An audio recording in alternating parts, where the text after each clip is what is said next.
அன்புள்ள தனுசு ராசி அன்பர்களே வணக்கம். இந்த வார ராசி பலன்.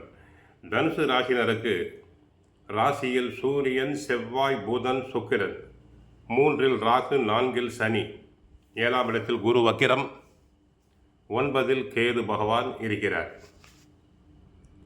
ராசிக்கு 1 அடுத்து 2ஆம் இடம் சூரியன், செவ்வாய் செல்கிறார்கள். 4இல் சனி சஞ்சரிப்பதால் நீங்கள் எதிலும் நிதானத்தோடு செயல்பட வேண்டும். பொறுமை வேண்டும். முன் கோபத்தை சற்று குறைத்து கொள்ள வேண்டும். தற்போது குரு பகவான் வக்ரகதியில் சஞ்சரிப்பதால் பல விஷயத்தில் சற்று சிக்கனம் தேவை. நம்பியவர்களே உங்களுக்கு தேவையில்லாத நெருக்கடிகளை ஏற்படுத்துவார்கள்.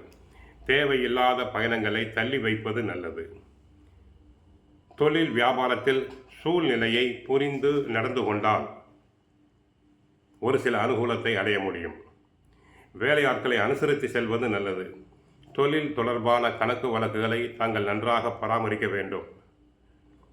உயர் அதிகாரியிடம் பேசும்போது பொறுமையாக பேசுதல் வேண்டும். பணிவு வேண்டும். மாணவர்களுக்கு கெட்ட சகவாசம் கூடாது. படிப்பில் கவனம் வேண்டும். உணவு விஷயத்தில் தங்களுக்கு கட்டுப்பாடு தேவை. வெளி இடங்களில் உணவு உண்பதை தவிர்த்தல் வேண்டும். வார துவக்கத்தில் புதன் குடும்பஸ்தானத்தில் வந்து அமர்கிறார். இது அற்புதமான அமைப்பு.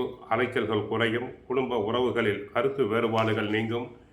எதிலும் உணர்ச்சி வசப்படாமல் முடிவெடுக்கும் ஆற்றல் அதிகரிக்கும். ராசிநாதன் குரு ராசியை பார்ப்பதும் ராசியில் உள்ள தோஷங்களை குறைக்கும். 3ஆம் இடத்தில் ராகு அமர்ந்து உங்களை வெற்றி தரத்தில் வழிநடத்துவார். உங்களுடைய எதிர்கால திட்டங்களுக்கான வெளிச்சம் கிடைக்கும். புதிய நண்பர்கள் தானாக வந்து உங்களுக்கு ஆதரவு தெரிவிப்பர். லாபஸ்தானத்தை குரு பார்ப்பதால் தொழிலில் எதிர்பார்த்த லாபம், வெற்றி உண்டு. வணிகம் சிறப்பாக நடக்கும். உத்தியோகம் பார்ப்பவர்களுக்கு புதிய பொறுப்புகள், பதவி உயர்வுகள் கிடைக்கும். வீடு மனை வாங்கும்போது கவனமாக இருங்கள். பத்திரப்பதிவில் கவனம் தேவை.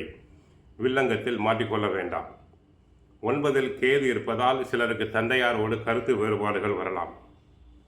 விட்டு கொடுத்து செல்ல வேண்டும். ஆக தனுசு ராசியினர் கோவிலுக்கு சென்றால் குரு தட்சிணாமூர்த்தியை வழிபடுங்கள். பாபா கோவிலுக்கு சென்று வழிபடுங்கள். நன்மைகள் கிடைக்கும். வாழ்க வளமுடன். மங்களம் உண்டாகட்டும்.